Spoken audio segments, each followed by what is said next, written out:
तो चलिए आज बात करते हैं एक ऐसे इंसान की जो सिर्फ एक भगवा पहनने वाले संत नहीं थे।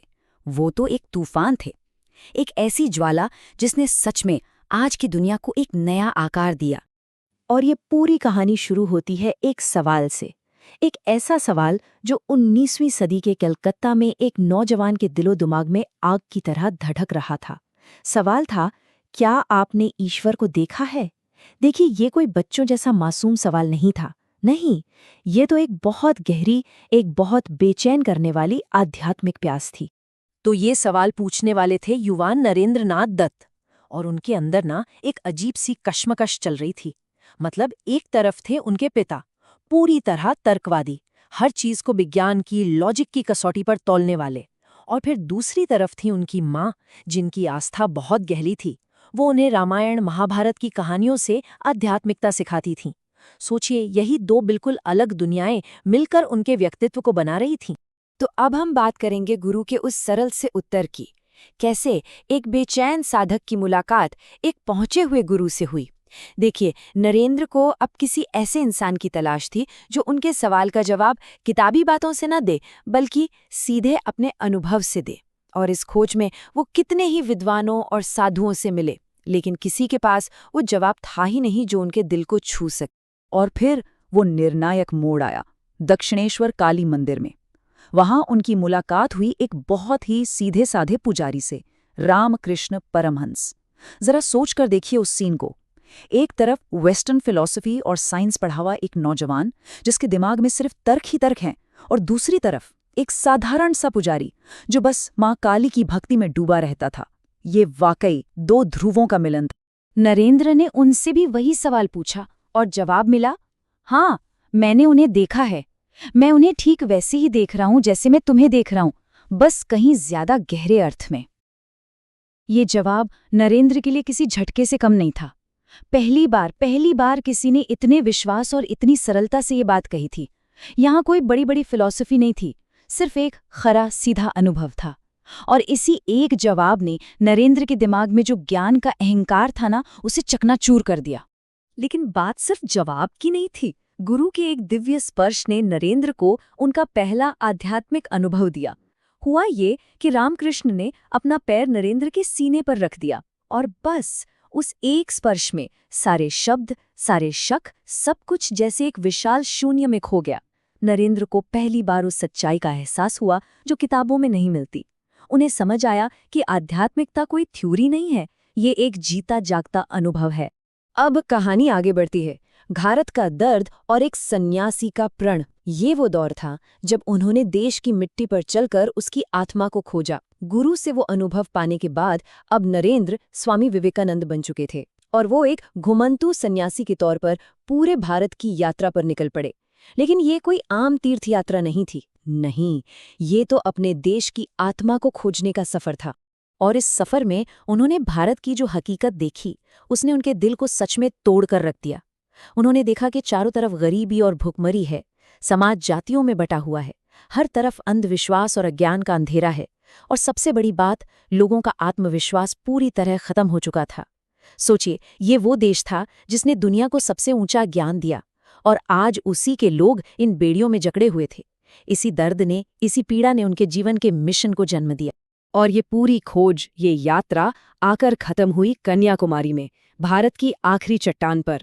वहां उन्होंने 3 दिन और 3 रात लगातार गहरे ध्यान में बिताए, और कहते हैं कि वहीं उसी ध्यान में उन्हें भारत के भविष्य की एक झलक मिली, एक विजन मिला, एक ऐसा भारत जो अपनी आध्यात्मिक जड़ों से भी जुड़ा हो और दुनिया में तरक्की भी करे। बस उन्हें अपना रास्ता मिल गया था, और उस रास्ते ने उन्हें कहाँ पहुंचाया? शिकागो। अब बात करते हैं शिकागो के उन 5 शब्दों के उपदेश की। कैसे पूरब से आई एक आवाज ने पूरे पश्चिम को अपना दीवाना बना लिया। साल था 1893। शिकागो में दुनिया की पहली विश्व धर्म संसद हो रही थी, और वहां एक अनजान सा भारतीय सन्यासी इतिहास रचने वाला था। लेकिन उस मंच तक पहुंचना आसान नहीं था। अमेरिका में उनका सफर मुश्किलों से भरा था। जुलाई 1893 में वो शिकागो पहुंचे, लेकिन उनके पास कोई ऑफिशियल इनविटेशन, कोई पहचान पत्र नहीं था। पर फिर उनकी मुलाकात हुई प्रोफेसर जॉन हेनरी राइट से। उन्होंने विवेकानंद की प्रतिभा को तुरंत पहचान लिया और उन्हीं की मदद से 11 सितंबर को विवेकानंद उस मंच पर खड़े थे।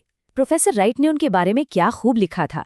इनसे परिचय पत्र मांगना तो ऐसा है जैसे सूरज से पूछना कि तुम्हें चमकने का अधिकार किसने दिया। और फिर उन्होंने बोलना शुरू किया, सिर्फ 5 शब्द, sisters and brothers of America, बस इतना ही। लेकिन इन 5 शब्दों का असर किसी बिजली के झटके जैसा था। सोचिए, तब तक हर कोई लेडीज एंड जेंटलमैन कह रहा था, लेकिन विवेकानंद के इन शब्दों में एक अपनापन था, एक सार्वभौमिक भाईचारे का संदेश था। और नतीजा, पूरे 2 मिनट तक हॉल तालियों से गूंजता रहा। उन्होंने लोगों के दिलों को छू लिया था। उनका संदेश अपने आप में एक क्रांति था। उन्होंने कहा, हम सिर्फ टॉलरेंस की बात नहीं करते, हम यूनिवर्सल एक्सेप्टेंस की बात करते हैं। उन्होंने ऐलान किया कि दुनिया के सारे धर्म अलग अलग नदियों की तरह हैं जो अंत में जाकर एक ही सागर में मिल जाती हैं। ये विचार वेस्टर्न वर्ल्ड के लिए एकदम नया था, एकदम ताजगी भर। तो अब बात करते हैं उनके सबसे बड़े योगदान की, हर इंसान में ईश्वर। कैसे उन्होंने वेदांत को गुफाओं से निकालकर रोजमर्रा की जिंदगी का हिस्सा बनाया। देखिए, शिकागो में भारत का मान बढ़ाने के बाद विवेकानंद भारत लौटे और अब उनका एक ही मिशन था, हमारे प्राचीन गहरे दर्शन को सिर्फ साधु संतों तक सीमित नहीं रखना, बल्कि उसे हर आम इंसान की जिंदगी का हिस्सा बनाना। उन्होंने दिया प्रैक्टिकल वेदांत का कॉन्सेप्ट। इसका मतलब क्या है? इसका मतलब है कि वो जो ईश्वर की दिव्य अनंत शक्ति है ना, वो कहीं बाहर नहीं, वो हर एक इंसान के अंदर है। और हमारी जिंदगी का मकसद बस इसी दिव्यता को, इसी शक्ति को बाहर लाना है। ये उस जमाने के हिसाब से एक बहुत ही क्रांतिकारी विचार था, जहां लोग सोचते थे कि आध्यात्मिकता तो बस गुफाओं और मठों की चीज है। विवेकानंद ने उसे हर घर तक पहुंचा दिया। और इसी से जुड़ा उनका दूसरा मंत्र था नर सेवा नारायण सेवा, यानी मनुष्य की सेवा ही ईश्वर की सेवा है। क्या क्रांतिकारी सोच थी। उन्होंने कहा कि असली मंदिर, असली मस्जिद, असली चर्च वो इंसानों के दिल हैं। इसलिए अगर ईश्वर की पूजा करनी है तो गरीबों की, बीमारों की, जरूरतमंदों की सेवा करो। यही सबसे बड़ी और सबसे सीधी पूजा है। और विवेकानंद ये भी समझते थे कि भाई हर इंसान एक जैसा नहीं होता। इसीलिए उन्होंने दिव्यता तक पहुंचने के 4 रास्ते बताए, जिन्हें 4 योग कहा जाता है। अगर कोई बहुत एक्टिव है तो उसके लिए है कर्म योग, अगर कोई बहुत भावुक है तो उसके लिए है भक्ति योग, जो बहुत सोचने विचारने वाला है उसके लिए है ज्ञान योग, और जो ध्यान में रमना चाहता है उसके लिए है राजयोग। मतलब हर किसी के लिए एक रास्ता है। तो अगर हम उनके पूरे दर्शन को निचोड़कर 3 आसान स्टेप्स में समझना चाहें तो वो ये हैं। अपनी आंतरिक शक्ति को जगाने की 3 कदम। नंबर 1, अपनी अनंत क्षमता में विश्वास करो, कभी खुद को कमजोर मत समझो। नंबर 2, हर दूसरे इंसान में उसी दिव्यता को देखो, सबका सम्मान करो। और नंबर 3, अपना हर काम, अपनी हर ड्यूटी उसे एक पूजा की तरह करो, पूरी लगन से। तो ये थी उनकी शिक्षा। अब बात करते हैं उस अमर ज्योति की, उस विरासत की जो वो अपने पीछे छोड़ गए। विवेकानंद का जीवन बहुत लंबा नहीं था, लेकिन उनका असर आज तक महसूस किया जा सकता है।